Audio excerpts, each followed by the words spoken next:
याकूब जब निकला है अपने मामू के घर से, आपको पता है उसके पास बड़ा मालो दौलत था, लेकिन जब उसकी खुदा के साथ मुलाकात होती है तो पहले तो जो हमला करने वाला उसे नहीं पता चलता कौन है, जो मुजाहमत कर रहा है, जो मेरे साथ रेसलिंग कर रहा है, जो मेरे साथ लड़ाई कर रहा है, वो कौन है। जब उसे पता चलता कि खुदा मेरे साथ जोर आजमाई कर रहा है तो फिर वो उसे पकड़ लेता है। वहां पर याकूब ने खुदा को पकड़ा था कि मैं तुझे नहीं छोड़ूंगा जब तक तू मुझे बरकत नहीं देगा। और यहाँ पर यह पैगाम है कि आज मसीहों को खुदा पकड़ लेता है। वहां पर वो कह रहा था मुझे बरकत दे फिर तुझे जाने दूंगा, और यहाँ पर मैं आपको यह पैगाम देता हूँ कि मसीहों को खुदा आज पकड़ लेता और कहता मैं तेरे जान नहीं देना जितनी देर तक तेरे में बरकत ना दे। हालेलुया। ये इंजील की कुदरत है, ये यीशु के कफारे की कुदरत है कि वो हमें पकड़ लेता है और बरकत देकर छोड़ता है। सब बहन भाई तैयार हैं कलाम सुनने के लिए? और ज़ोरदार तालियां बजाएं खुदा के जलाल के लिए, और उससे मुबारक कहते हुए हम अपने दिल पाक कलाम के लिए तैयार करें। हालेलुया। आज का टॉपिक है अपने गम याद ना करें, अपने गमों को याद ना करें। ये आज का टॉपिक है।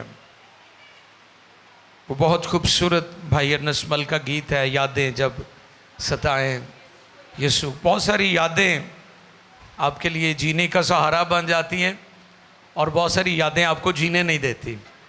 कुछ यादें ऐसी भी होती हैं जो आपको जीने का सहारा दे देती हैं, आपको सपोर्ट मिल जाती है, आप कहते लो जी हुण मैनू जोर मिल गया है। लेकिन कुछ यादें ऐसी होती हैं जो आपको अंदर ही अंदर से खाती हैं, आपका नुकसान करती हैं, आप सारोफुल हो जाते हैं, गमगीन हो जाते हैं, आप रोते हैं, आप आहो नाला करते हैं। तो आप याद रखें उन यादों को, उन गमों को आपने याद नहीं रखना। ये आज का टॉपिक है। मुक़द्दस कलाम में से जो आज की आयत मुक़द्दसा हम तिलावत करेंगे वो पुराने अहदनामा के अंदर है, ओल्ड टेस्टमेंट के अंदर। कलाम खुदा में से हम तवारीख की पहली किताब है और उसका चौथा बाब है और उसकी 9वीं और 10वीं ये 2 आयात हैं, इनको हम तिलावत करेंगे मुक़द्दस कलाम में से। आप जितने बहन भाई बाइबल मुक़द्दस लेकर आए हैं उसे खोलें। वैसे तो सबको लेकर आनी चाहिए क्योंकि हम तालिब इल्म हैं, इल्म के तालिब हैं, मुतलाशी हैं हम।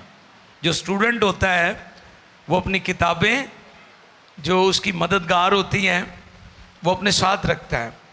तो इसी तरह बाइबल मुक़द्दस के जो तालिब इल्म हैं वो अपने साथ मुक़द्दस कलाम को रखते हैं। तो आप भी कोशिश किया करें, खुदा का कलाम अपने साथ लेकर आया करें और ये आदत अपने बच्चों को भी डालें। मुक़द्दस कलाम में से तवारीख की पहली किताब चौथा बाब और उसकी 9वीं और 10वीं 2 आयात को हम तिलावत करेंगे। जी। खुदावंद के कलाम मुक़द्दस में यूँ रकम है, और यशबीस अपने भाइयों से मौजिज़ था और उसकी माँ ने उसका नाम यबीस रखा क्योंकि कहती थी कि मैंने गम के साथ उसे जन्म दिया। और यबीस ने इस्राएल के खुदा से ये दुआ की, तू मुझे वाक़ई बरकत दे और मेरी हदूद को बढ़ाए और तेरा हाथ मुझ पर हो और तू मुझे बदी से बचाए ताकि वो मेरे गम का बाइस ना हो। और जो उसने मांगा खुदा ने उसको बख्शा। आमीन, आमीन, हालेलुया। मुक़द्दस कलाम के पढ़े, समझे और कबूल किए जाने पर खुदा उनकी इलाही बरकत सब कहें आमीन। कलाम का जो हवाला आपने पढ़ा ये बड़ा मशहूर है बाइबल मुक़द्दस में से, और आज इस बात को हम सीखेंगे कि यबीस बाइबल मुक़द्दस में एक गैर मामूली किरदार हमें नज़र आता है। और मैं आज जिस पॉइंट पर आपकी तवज्जो दिलाना चाहता हूँ वो ये है कि यबीस का जो नाम है, यबीस उसकी वजह से बाइबल में मशहूर नहीं है बल्कि अपनी दुआ की वजह से मशहूर है। ये की वर्ड है जो आपने ज़हन में रखना है, क्योंकि अगर उसके नाम की तरफ आप जाएंगे तो उसके नाम का मतलब है कि ऐसा बच्चा जो गम की हालत में पैदा हुआ है, जो जिसके साथ जुड़ी हुई यादें गमगीन है, उसकी माँ ने उसका ये नाम रखा था। लेकिन उससे पहले एक और बड़ा ख़ास नुक्ता है जो मैं इस मौका पर आपकी खिदमत में बयान करना चाहता हूँ। जब हम कलाम खुदा में से तवारीख की पहली किताब के पहले बाब से लेकर 9वें बाब तक पढ़ते हैं तो बाइबल मुकद्दस की अजीम हस्तियों की एक लिस्ट हमें मिलती है।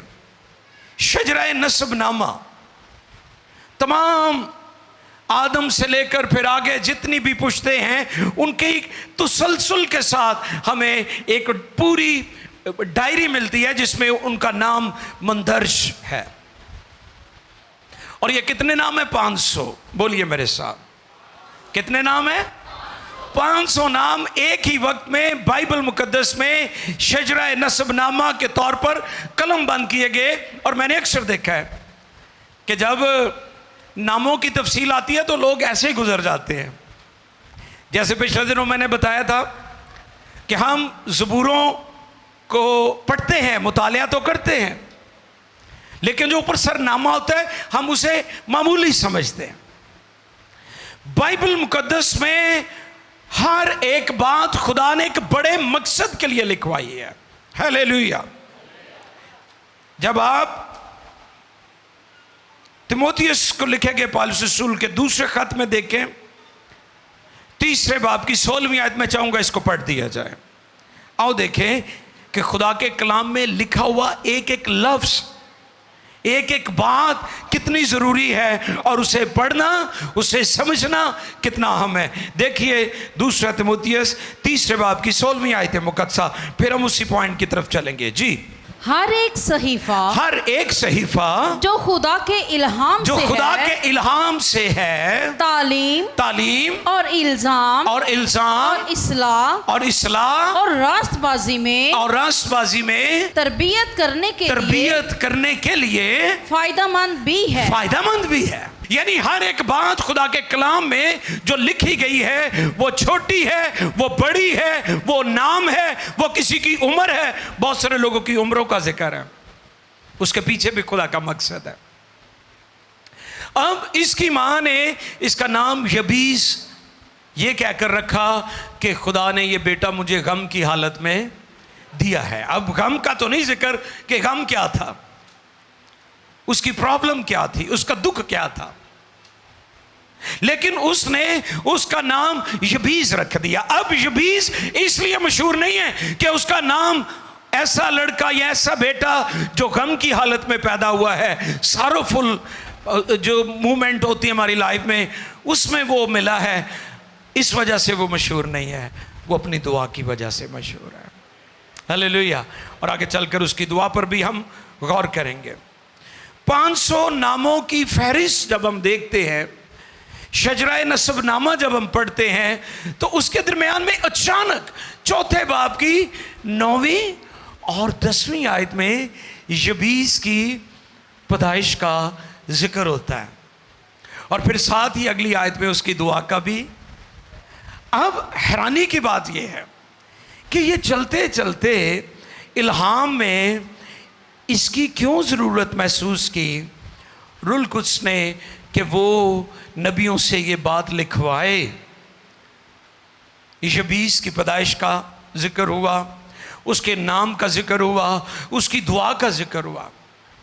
जब ये बात मेरे सामने थी तो मैं गौर कर रहा था कि कई दफ़ा जैसे आप सहरा में चल रहे हैं और दूर दूर तक ना कोई दरख्त है ना कोई पौधा है, तो किसी एक जगह पर आपको सहरा में एक फूल नज़र आ जाए तो वो आपके लिए खुशी का बायस हो जाता है कि चलो कुछ ना कुछ तो उम्मीद नज़र आई है ना। हमारी ज़िंदगी में कई दफ़ा खुदा ऐसे काम करता है कि जब दूर दूर तक तारीकी होती, मायूसी होती है, तो फिर खुदा अपनी रोशनी हम पर जाहिर करता है, क्योंकि वो खुदा है। जब हम गमगीन होते हैं, जब हम दुखी होते हैं, जब हम परेशान होते हैं, जब रिजेक्शन का सामना है, जब हमें हेट्रेड का सामना है, जब हमें नफरतों का सामना है, तो फिर खुदा अपनी कुदरत को जाहिर करता है, फिर खुदा अपनी कुदरत को जाहिर करता है। अब जो मेरा टॉपिक है वो है अपने गम याद ना करें, क्योंकि गम हमें खा जाते हैं अंदर ही अंदर से।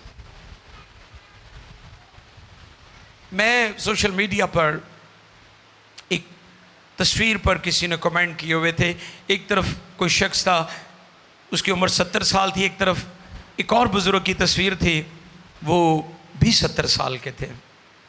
तो किसी ने नोट दिया हुआ था, हालात, ज़िंदगी, मुश्किलात इंसान को खा जाती हैं। जो शख्स बुज़ुर्ग बूढ़ा लग रहा है वो भी 70 साल का है, और जो शख्स अभी अधेड़ उम्र लग रहा था वो भी 70 का था, 70 साल का। इसी तरह हमारी जिंदगी में गम हमें अंदर ही अंदर से खा जाते हैं। लेकिन आज मैं चाहता हूं कि आप कलाम से सीखें कि हमें उन यादों को याद नहीं रखना जो हमें अंदर से खा जाती हैं। यादें जब सताए यीशु को याद करना, तो फिर आपको तकवीयत मिलेगी। आमीन। फिर आप जोर पाएंगे, फिर आप कुव्वत पाएंगे, क्योंकि खुदा का कलाम यशाया, देखिए मेरे साथ, यशाया 43वां बाब 18वीं और 19वीं आयत पढ़िए। आओ मेरे साथ कलाम खुदा में से इन आयात को, इन आयात मुकद्दसा को तिलावत करें, सुने। यशाया 43वां बाब 18 और 19, ये 2 आयात को हम पढ़ेंगे। जी खुदा की खादमा पढ़ने में हमारी रहनुमाई करें। यशाया 43। यानी खुदावंद यूँ फरमाता है कि पिछली बातों को याद ना कर। खुदावंद यूँ फरमाता है, पिछली बातों को याद ना कर और कदीम बातों पर सोचते ना रहो। देखो मैं एक नया काम करूंगा, अब वो ज़हूर में आएगा। क्या तुम उससे ना वाकिफ रहोगे? हाँ मैं बियाबान में और एक राह और सहरा में नदियां जारी करूंगा। हालेलुया। खुदा के जलाल के लिए जोरदार तालियां बजाएं। हमारा खुदा सहरा में नदियां जारी करता है। हालेलुया। पाक रूह की नदियां जारी कर, अभी हम गा भी रहे थे। लेकिन कदीम बातों को, पिछली बातों को याद ना करो, अपने गमों को भूल जाओ, अपनी नाकामियों पर बैठे ना रहो, अपनी महरूमियों को याद ना करते रहो। जब भी आपकी जिंदगी में ऐसे हालात आए तो खुदा की तरफ लौट आए, खुदा आपको तसल्ली और जोर बख्शेगा। पिछली बातों को याद ना कर। हमें पिछली बातों को भूलने की जरूरत है। यबीस की माँ ने उसका नाम तो ये रखा था। कई दफा हम कहते हैं जी नाम बड़ा प्यारा है। मैनू भी कई लोग सवाल करते हैं, पासे रख दे लिया है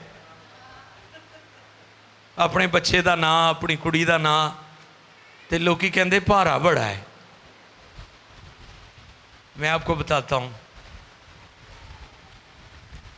मरियम का मतलब है कड़वाहट, लेकिन दुनिया का नजात देंदा उसी में से दुनिया में आया है। कहां गई कड़वाहट? ये खुदा ही कर सकता है। ना कोई नहीं भारा होंदा, याद रखियो। खुदा दे हथ थले रहना, खुदा दी नज़र च रहना, खुदा दी मर्जी च रहना, खुदा दे ताबे रहना, खुदा दा हुक्म मानते रहना, ये अहम है। मरियम ने खुदा का हुक्म और उसका कलाम कबूल किया था। फिर मरियम को खुदा ने बड़े मकसद के लिए इस्तेमाल किया। उसकी मां ने उसका नाम ये कहकर यबीस रखा कि ये लड़का गम की हालत में पैदा हुआ है। उसने कहा कि जब मैं इसे पुकारूंगी तो मुझे अपने गम याद आएंगे। जब भी वो उसका नाम लेती होगी वो अपने गमों को याद करती होगी। लेकिन मैं आपको ये पैगाम देना चाहता हूं, वही लड़का जिसको याद, उसका नाम लेकर अपने गम उसकी माँ याद करती थी, उसी को बाइबल मुकद्दस में एक अजीम किरदार के तौर पर बाइबल ने पेश किया है। जिस बच्चे को, जिस फैमिली मेंबर को कई दफ़ा आप रिजेक्ट कर देते हैं ना, जैसे दाऊद का ख़ानदान उसे रिजेक्ट कर रहा था। दाऊद की तालीम और तरबियत बाकी ख़ानदान के लोगों की तरह नहीं, उसके भाइयों की तरह की गई थी। उन्होंने नहीं पढ़ाया सी चंगे स्कूल च, लेकिन वो खुदा दे स्कूल च पढ़ रहा सी। हालेलुया। वो खुदा का मकबूल नज़र था। आपकी लाइफ में बहुत सारे ऐसे आपके फैमिली मेंबर्स हैं जिनको आप हकारत की नज़र से देखते हैं, लेकिन खुदा उन्हीं को सरफराज करता है और फिर आपकी भी इज्जत बन जाती है। फिर तुसी भी नाल रल जाते हो, बल्ले बल्ले बल्ले जवाना, तो पहलो बल्ले बल्ले तुसी उन्होंने रगड़ा लाई रखते सो। ये खुदा दे काम ने कि खुदा किसी को भी सरफराज कर सकता है। हालेलुया। उसकी माँ तो उसे याद करती होगी ये कहकर यबीस कि ये वो बच्चा है जो गम और दुख की हालत में मुझे मिला है, लेकिन खुदा ने उसकी शान बढ़ा दी, खुदा ने उसे उठाया। अब हम देखते हैं कि यबीस, अच्छा मैंने एक और भी नोट दिया है, कई दुखी होने ते वो किहड़ियां गज़लां हुंदियां सन हैं, दुखी गज़लां, ते बंदे रूहानी हुंदे ने कई दफ़ा, वो दुखी गज़लां सुनते रहते। ओ नहीं नहीं, निकलो इस गल चो बाहर। दाऊद कहता है उसने मेरे मातम को नाच में बदल दिया है। खुदा की तरफ आ जाएं, वो आपके आंसुओं को तब्दील करने की कुदरत रखता है। लिहाजा यबीस की वजह शोहरत उसका नाम नहीं बल्कि उसकी दुआ है। फिर से रिपीट कर देता हूं, यबीस की दुआ। यबीस की वजह शोहरत उसका नाम नहीं है बल्कि उसकी दुआ है, जो 500 बड़े अंबिया और मुकद्दसीन और अजीम और बुजुर्ग हस्तियों के दरमियान में लिखी गई है। ये बड़ी मीनिंगफुल बात है, मानी खेस ये यहाँ पर हमें नजर आता है कि जब खुदा शजरा नसबनामा तहरीर करवा रहा था, कलम बंद करवा रहा था, उसके बीच में उसकी दुआ का जिक्र में मिलता है। इसलिए यबीस का नाम, अगरचे उसका मतलब सारोफुल यानी गमगीन या गम की हालत में पैदा हुआ बच्चा या लड़का है, उसकी वजह शोहरत उसका नाम नहीं बल्कि उसकी दुआ है। और दुआ क्या की है उसने? 10वीं आयत में लिखा है, और यबीस ने इस्राएल के खुदा से ये दुआ की, जी तू मुझे वाकई बरकत दे, तू मुझे वाकई बरकत दे और मेरी हदूद को बढ़ाए, और मेरी हदूद को बढ़ाए, और तेरा हाथ मुझ पर हो और तू मुझे बदी से बचाए ताकि वो मेरे गम का बाइस ना हो और जो उसने मांगा खुदा ने उसको बख्शा। यबीस ने किसके सामने दुआ की? हाँ, है बड़ा ज़रूरी है कि दुआ तुसी किद को मांग रहे हो। कई तो हुण सारे पासे मंगी फिरदे ने। हमारा मकसद किसी दूसरे अदियान या किसी अकीदे को टारगेट करना नहीं होता पैगाम में। मैं सिर्फ अपने लोगों को टीच कर रहा होता हूँ। मसीही दुनिया में सबसे निराले हैं, इस बात को ज़हन में रखें। मसीही उकाबों की मानिंद है। उकाब का बसेरा चिड़ियों में, चीलों में, अगरचे चील भी उसकी फैमिली से है, लेकिन वो मर्दार की तरफ भी चली जाती है। उकाब मर्दार नहीं खाता। मसीही, मैंने अक्सर देखा पाकिस्तान में भी, वो दूसरी कौमों का रंग या स्टाइल या उनके तौर तरीके अपनाने की कोशिश करते हैं। उनके लिए मेरा मैसेज है, हम दुआ किससे मांगते हैं? लिखा है उसने इस्राएल के खुदा से दुआ की। हालेलुया। उन्हें पता सी किद को मांगना है। दुनिया में और भी बहुत से माबूद और खुदा और आका और देवता और देवतानियां हैं, लेकिन जिंदा खुदा से मांगना, यहां पर हमें उसकी दुआ में जो सबसे पहला पॉइंट और हमारे लिए जो पैगाम है वो ये है कि उसने इस्राएल के खुदा से दुआ की। और इस्राएल का खुदा, इससे क्या मुराद है? इससे मुराद है कि जिंदा खुदा, लिविंग गॉड, ऑलमाइटी गॉड, खुदा कादर मुतलक खुदा। खरूज 3 बाब की 15वीं आयत में ये बात खुदा ने मूसा पर जाहिर की थी। जब खुदा मूसा से हम कलाम हुआ और मूसा ने कहा कि जब मैं लोगों के पास जाऊंगा और लोग कहेंगे तू किसके नाम से आता है, ये पैगाम तुझे किसने दिया है, तो फिर खुदा ने क्या पैगाम दिया मूसा को। खरूज 3 बाब की 15वीं आयत को हम पढ़ेंगे। जी आओ देखें मुकद्दस कलाम में से। फिर खुदा ने मूसा से ये भी कहा कि तू बनी इसराइल से यूं कहना कि खुदावंद तुम्हारा बाप बाप दादा के खुदा इब्राहिम के खुदा और इसहाक के खुदा और याकूब के खुदा ने, जिसका नाम बाद में तब्दील करके इसराइल रख दिया था, यानी इसराइल के खुदा मुझे तुम्हारे पास भेजा है। हालेलुया। ये तारुफ है इसराइल का खुदा, अब्राहम का खुदा, इसहाक का खुदा, याकूब का खुदा। तुसी किद को दुआ करते हो? हाँ, दरमियानी सिर्फ यस्सु। इस पर मैंने पहले भी पैगाम दिया था।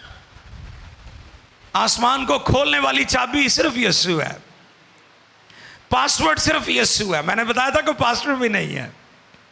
सब मुकद्दस हस्तियों के लिए खुदा का शुक्र है, लेकिन आसमान सिर्फ यस्सु नाम से खुलता है। और मांगना किससे है? इसराइल के खुदा से। अब पता चल गया वो कौन है। अब्राहम का खुदा, इसहाक का खुदा, याकूब, यानी जिसको बाद में फिर खुदा ने मूसा से ये भी कहा कि तू बनी इसराइल से यूं कहना कि खुदावंद तुम्हारे बाप दादा के खुदा इब्राहिम के खुदा और इसहाक के खुदा और याकूब के खुदा ने मुझे तुम्हारे पास भेजा है। अब तक मेरा यही नाम है और सब नस्लों में इसी से मेरा जिक्र होगा। हालेलुया। ऐसे खुदा के लिए जोरदार तालियां बजाएं। इसलिए नहीं सदके जावा यसु मसीह तो ते वारी जावा बाले शाह तो। वो अम्मा सी ना, उन्हें घर दोनों फोटोआं रखिया हुई सी। वो कभी यसु को मंग लेंदी सी तो कभी दूसरे पासे शुरू हो जाती सी। सिर्फ जिंदा खुदा जिसके हजूर हम दुआ कर सकते हैं। हालेलुया। किससे दुआ की? इसराइल के। वो जानता था कि दुआ किससे करनी है। सुलेमान ने भी इसराइल के खुदा के हुजूर दुआ की। अब उसकी दुआ का पहला जो वर्ड है वो क्या है? क्या लिखा है? और यबीस ने इसराइल के खुदा से ये दुआ की तू मुझे वाकई बरकत दे। बहुत शुक्रिया। ये जो लफ्ज है ना, ये बड़ा गौर तलब है। उसकी दुआ फर्जी नहीं थी। जो अंदरों निकले ना गल तो फिर हावां भी निकल दियां ने। हावां तो बरात ये नहीं, हौकियां की गल हो रही है, आहोजारी है, रोना है, आंसू है। ये ऐसे मुराद तुस ते टस तो मस नहीं होंगे। बाद कई तुसी वेख्यो किवें बैठे होंदे ने, फिरौन बन के बाद भी बैठे होंदे ने, ना ताली बजाते, ना गीत गाते, ना दुआ करते, इन्नी आकड़ च बैठे होंदे। फिर तुसी लैन की आए हो? बंदा पूछे गिर जा, ਇਹਦਾ ਤੇ मतलब ही गिर जा। तो गिरजे जा के मैंने तू नहीं गिरिया तो फिर तू पता नहीं कितों ठीक होना। फिर वैसे गिर जाना जिवें ਉਹਨੂੰ ਉੱਤੇ ਥੱਲੇ ਸੁੱਟ ਦਿੱਤਾ ਸੀ खुदा ने। ज़बूर 34:17 देखें ज़रा। जब आह निकलती है तो फिर क्या होता है? ज़बूर नवीस इसकी तशरीह करते हैं। 34:17 ज़बूर 34 और 17 आयत। जी। सादिक चलाए और खुदावन ने सुना और उनको उनके सब दुखों से छुड़ाया। सादिक चिल्लाए, यानी रोए चिल्लाए, आहें भरे, आंसू हो, गिरयाजारी हो, टूटा हुआ, ब्रोकन हो, हलीम हो, आजिज हो, शिकस्ता हो, टूट चुका हो, ब्रोकन हो चुका अंदर से, जब वो इस तरह दुआ करे तो फिर खुदा उसकी सुनता है। सलातीन की दूसरी किताब, सलातीन की दूसरी किताब 20वां बाब, दूसरी और तीसरी आयत जी। तब उसने अपना मुंह दीवार की तरफ करके, ये हिजकिय्याह की बात हो रही है, जब उसे खुदा ने कहा कि अब तेरी जो ज़िंदगी है, तेरी उम्र जो है पूरी हो चुकी है, अब तू मेरे वापस आने को है, तू मरने को है। ये उस वक्त का वाक्य है जी। तब उसने अपना मुंह दीवार की तरफ करके, दीवार की तरफ करके खुदावन से ये दुआ की, खुदाम से ये दुआ की कि ऐ खुदावन, ए खुदावन, मैं तेरी मिन्नत करता हूँ, मैं तेरी मिन्नत करता हूँ, याद फरमा कि मैं तेरे हुजूर, मैं तेरे हुजूर सच्चाई और पूरे दिल से चलता रहा हूँ, पूरे दिल से चलता रहा हूँ, और जो तेरी नजर में भला है, और जो तेरी नजर में भला है वही किया है। और हिजकिय्याह जार जार रोया। हिजकिय्याह जार जार रोया। इनू हा कहंदे ने टुट जाना। ते फिर की होया सी? हिजकिय्याह दी 15 साल उम्र खुदा ने बढ़ाती सी। हालेलुया। कितनी? 15 साल। वो खुदा के हुजूर जार जार रोया, गिरयाजारी की, और हिजकिय्याह खुदा को याद भी दिलाता है कि खुदा मैं तेरे हुजूर रास्ते से चलता रहा हूं। ये है खुदा के हुजूर आहें भरना, रोना और दुआ करना।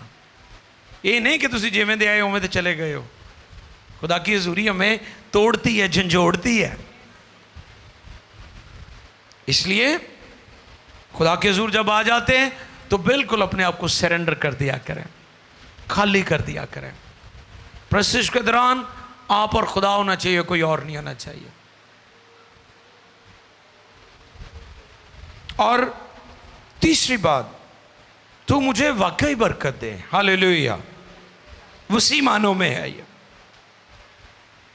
लिखे हैं इस्राएल के खुदा से ये दुआ की, तू मुझे वाकई बरकत दे। तू मुझे, ये क्या है? इसके मानी बहुत वसी हैं। लोग सिर्फ ज़मीनी बरकत को बरकत समझते हैं, जैसे मालो दौलत, रुपया पैसा, शोहरत, घर।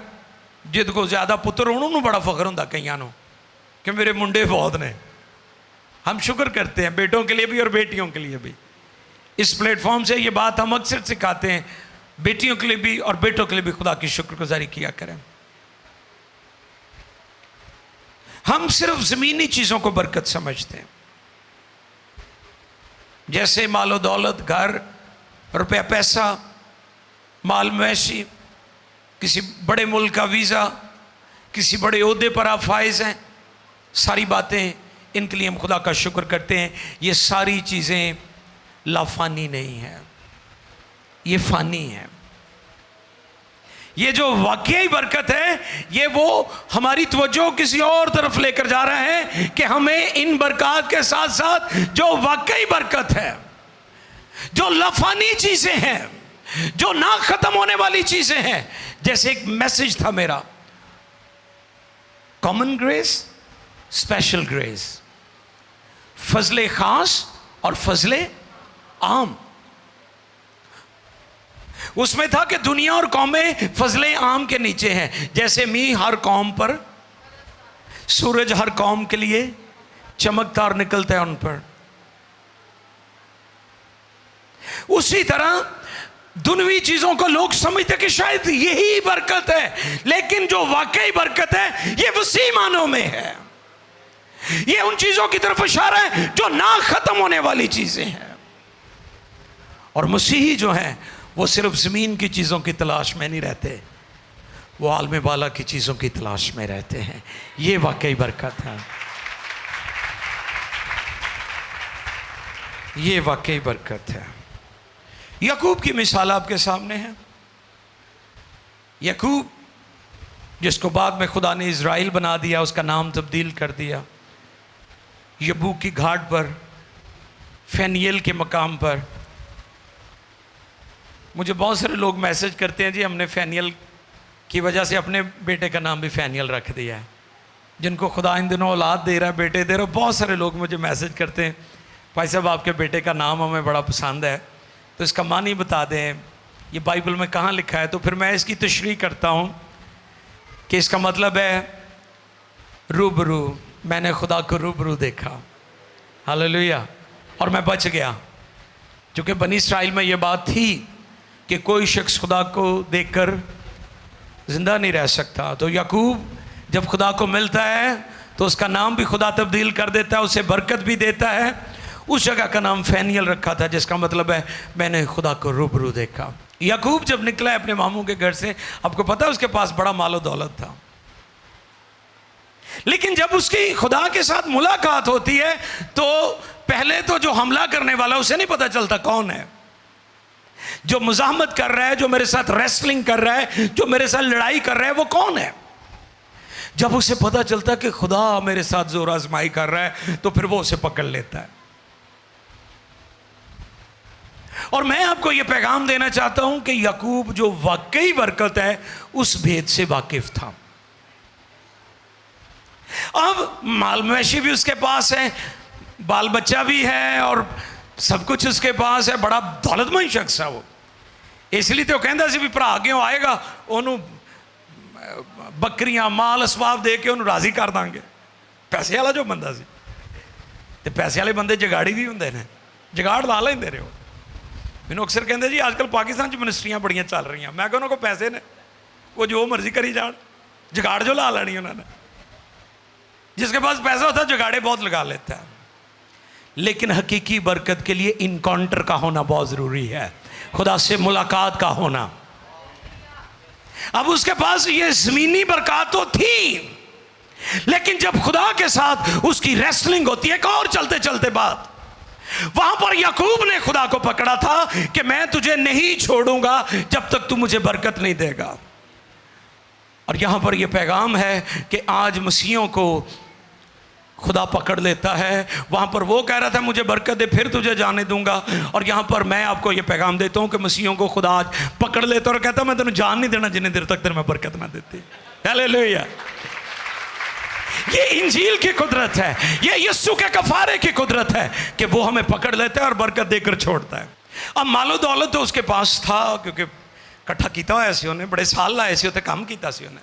लेकिन जो वाकई बरकत है उसके लिए उसे उस रात खुदा के साथ कुश्ती करनी पड़ी, और वो रात उसकी ज़िंदगी की तब्दीली की रात थी। और फिर लिखा है कि खुदा ने उसे बरकत दी। उसने कहा तेरा नाम अब याकूब नहीं है, तेरा नाम इस्राइल है, क्योंकि तू खुदा का शाहज़ादा है। ये वाकई बरकत है, हकीकी बरकत। जिस्मानी बरकतें तो सब कौमों के पास हैं, हर मज़हब के अंदर आपको बड़े बड़े दौलतमंद नज़र आएंगे, लेकिन वो आसमान की बादशाही के लिए मायूस और परेशान है, क्योंकि होपलेस हैं। यीशु मसीह ने कहा जहाँ मैं हूँ वहाँ तुम भी होंगे। ये उम्मीद है हमारे पास जो दुनिया और कौमों के पास नहीं है।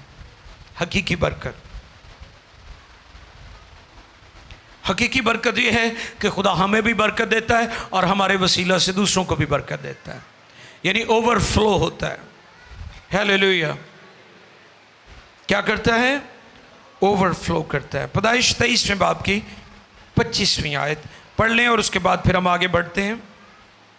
हकीकी बरकत जो है वो किसके साथ जुड़ी हुई है, जो कभी ख़त्म नहीं होती, इस आयत में बयान किया गया है। जी सुने, खुरूज 23:25। और तुम खुदावंद अपने खुदा की इबादत करना, और तुम खुदावंद अपने खुदा की इबादत करना, तब वो तेरी रोटी और पानी पर बरकत तब वो देगा, तेरे रोटी और पानी पर बरकत देगा, और मैं तेरे बीच से, और मैं तेरे बीच से बीमारी को दूर कर बीमारी दूंगा। को दूर कर दूंगा। Thank you. हकीकी बरकत परस्तिश और इबादत से भी जुड़ी हुई है। क्योंकि दुनिया में लोग मालो दौलत इकट्ठा तो कर लेते हैं, लेकिन वो रहता नहीं है उनके पास। इस पर मैंने एक थॉट शेयर किया था कि दौलत तो रास्ते की नहीं टिकती लोगों के पास, तो नारास्ती की दौलत कैसे टिकेगी? क्योंकि मिसाल की किताब में लिखा है, मेहनती का हाथ उससे दौलतमंद बनाता है। ये नहीं, आप मेहनत करके भी दौलतमंद हो सकते हैं, करनी चाहिए, लेकिन हकीकी बरकत के लिए मुतलाशी रहे, जैसे याकूब था। और फिर वो कहता है मेरी हदूद को बढ़ा अपनी दुआ में। क्या कहता है? मेरी जो मेरी लिमिट्स हैं उन्हें इंक्रीज कर, हदूद को बढ़ा। आप भी ऐसी दुआ किया करें, मेरी हदूद को बढ़ा। आप कह सकते हैं खुदा को, ये नहीं कि आप उसी सर्कल में घूमते जा रहे हैं कई सालों से और उसी पर स्टक हैं। आप खुदा से कहें, खुदा आपकी दुआ में यह पॉइंट होना चाहिए कि मेरी हदूद को। ये किन मानों में आती है? पैदाइश 12वें बाब की दूसरी आयत में इसकी तशरीह हमें मिलती है। आओ देखें पैदाइश 2 बाब की 12वें बाब की दूसरी आयत मुकद्दसा। जी। और मैं तुझे एक बड़ी कौम बनाऊंगा। खुदा फरमा रहे हैं, अब्राहम से कह रहा है कि मैं तुझे एक बड़ी कौम बनाऊंगा और बरकत दूंगा और तेरा नाम सरफराज करूंगा सो तू बाई से बरकत हो। हाँ, तू बाई से बरकत हो। जो तुझे मुबारक कहें उनको मैं बरकत दूंगा और जो तुझ पर लानत करे उस पर मैं लानत करूंगा। कहते हैं उस पर मैं लानत करूंगा। और जमीन के सब कबीले तेरे वसीला से बरकत पाएंगे। ये है हदूद को बढ़ाना। कि जो खुदा किसी दी हदूद बढ़ा दिंदा है ना, तो फिर सिर्फ वो को अपने जोगा नहीं हुंदा, वो कोल दूजियां लिए भी हुंदा है। अगर खुदा ने आपको ज़्यादा दिया है तो वो इसलिए नहीं दिया कि सारे तो तुसी बैठे रहो। वो मैं मिसाल नहीं देना ना, अक्सर खुदगर्जी का दौर, उसकी मिसाल मैं अक्सर देता हूँ कि एक ज़माना था, हम कहते थे जो आप हमारा वो आपका और जो आपका वो, ऐसे थे ना, जोड़ा साडा वो ताडा, जोड़ा ताडा। फिर लोगों ने कहना शुरू किया जोड़ा ताडा तो भाई ताडा ही, तो जोड़ा साडा वो साडा। तो हुण भला केड़ा ज़माना है? जोड़ा साडा वो तो है ही साडा, तो जोड़ा ताडा वो भी साडा। हम ऐसी दुनिया में आ गए, खुदगर्ज दुनिया, सेल्फिश वर्ल्ड। हम खुदगर्जी की दुनिया में ज़िंदगी बसर कर रहे हैं। खुदा जब आपको बरकत देता है, जब आपकी बरकत बढ़ती हैं, उसकी लिमिट्स बढ़ती हैं, तो दूसरों को ब्लेस करने के लिए खुदा आपको देता है। ये नहीं भाई वो कई मुर्गियां होंदियां बहुत मोटियां ताज़ियां पलियां हुई तो आंडा निका जहा, इवें दे भी है ना कई, दिल नहीं उन्हां दा, देना नहीं। दिल मेरा ले ले प्यारे यीशु जिसे तूने बनाया, जेब को मेरी हाथ ना लगाना, इसे तो मैंने कमाया। देने की बात जब हो तो आखिरी पॉइंट, तेरा हाथ मुझ पर हो। हालेलुया। कई लोगों की बरकत तो बढ़ जाती हैं, ब्लेसिंग्स तो इंक्रीज हो जाती हैं, लेकिन खुदा दे हाथ थल्लियों निकल जाते हैं। पता है इस गल का? हुंदे वो खुदा च ने शुरू च कि जिमें जिमें खुदा उन्होंने बरकत दिंदा है, दौलत, शोहरत, इज्जत, मकाम, हैसियत, रुतबा, वड्डी जगह ते वड्डी पोस्ट, हाईली एजुकेटेड, डिग्री मिल गई, आ हो गया, कामयाबी मिल गई, लेकिन वो खुदा के हाथ से निकल जाते हैं। यबीस ये दुआ करता है, मेरी हदूद को भी बढ़ा और तेरा हाथ मुझ पर रहे। हालेलुया। तेरा हाथ मुझ पर हो। ज़बूर 18 और उसकी 16वीं आयत मुकद्दसा। 3 हवाला जाते हैं, ध्यान से सुनिएगा, ये बड़े ख़ास हवाला जाते हैं, इनको नोट भी कीजिएगा। ज़बूर 18 और उसकी 16वीं आयत। उसने ऊपर से हाथ बढ़ाकर उसने ऊपर से हाथ बढ़ाकर मुझे थाम लिया, मुझे थाम लिया और मुझे बहुत पानी में से और मुझे बहुत पानी में से खींचकर बाहर निकाला। आपे ऊपरों हथ वधा के मैनू रब बचावेगा। ते जिन्हें बचाया जेड़े हाथ नाल, उस हाथ दे थल्ले भी रहा करो, एवं जल्दी ना निकल जाया करो। हम उससे जुदा होकर कुछ नहीं कर सकते। ज़बूर 20 छठी आयत भी पढ़ेंगे। ज़बूर नंबर 20 और उसकी छठी आयत जी। Psalm 20 verse 6। अब मैं जान गया कि खुदावंद अपने ममसू को बचा लेता है और अपने दाहिने हाथ की निजात बख्श कुव्वत से अपने मुकद्दस आसमान पर से, हाँ जी, उसे जवाब देगा। अब मैं जान गया, दाऊद कहता है कि खुदा अपने ममसू को अपने दाहिने हाथ से बचा लेता है। हालेलुया। अज़रा देखिए ज़रा, अज़रा 7 बाब 28 में आयत। ओल्ड टेस्टमेंट के अंदर अज़रा नबी की मार्फत खुदा का कलाम, उसका 7वां बाब और 28वीं आयत मुकद्दसा को हम पढ़ेंगे। और बादशाह और उसके मशीरों के हजूर और बादशाह के सब आली कदर सरदारों के आगे अपनी रहमत मुझ पर की जी। और मैंने अपने खुदा के हाथ से, खुदा के हाथ से जो मुझ पर था तकवीयत पाई और मैंने इस्राएल में से खास लोगों को इकट्ठा किया कि वो मेरे हमराह चले। तकवीयत कैसे मिली उसको? खुदा का हाथ उसके ऊपर था। तो यही रिक्वेस्ट यबीस ने भी की है कि मेरी हदूद भी बढ़ा, मुझे बदी से भी बचा, लेकिन तेरा हाथ मुझ पर हो। हालेलुया। असी तो कहने ना साढ़े ते फलां दा हाथ था साढ़े पिछे। नहीं, वो सब महदूद हैं, वो सब आरजी हैं। पास्टरों के लिए हम खुदा का शुक्र करते हैं जो आपके लिए दुआ करते हैं। हाथ पास्टरां दा नहीं तानू बचांदा, हाथ कादरे मुतले खुदा दा तानू बचांदा है। आपे ऊपरों हाथ वधा के मैनू रब बचावेगा। इसलिए आज ये मेरा पैगाम है कि यबीस की माँ ने तो उसका नाम ये कहकर रख दिया कि जब भी मैं इसे बुलाऊंगी मुझे अपने गम याद आएंगे, मैं रो लिया करूंगी, मैं आंसू बहा लिया करूंगी, मैं अपने दिल का गुबार निकाल लिया करूंगी। लेकिन मैं आज शाम आपको यह पैगाम देता हूं, अपने गमों को भूल जाएं। मरियम जिसके नाम का मतलब कड़वाहट है, अगर खुदा उससे इस्तेमाल कर सकता है दुनिया को निजात देने के लिए, निजात दहिंदा दुनिया में लाने के लिए, तो फिर खुदा आपके गम और कड़वाहट को भी दूर कर सकता है। आओ झुक जाएं।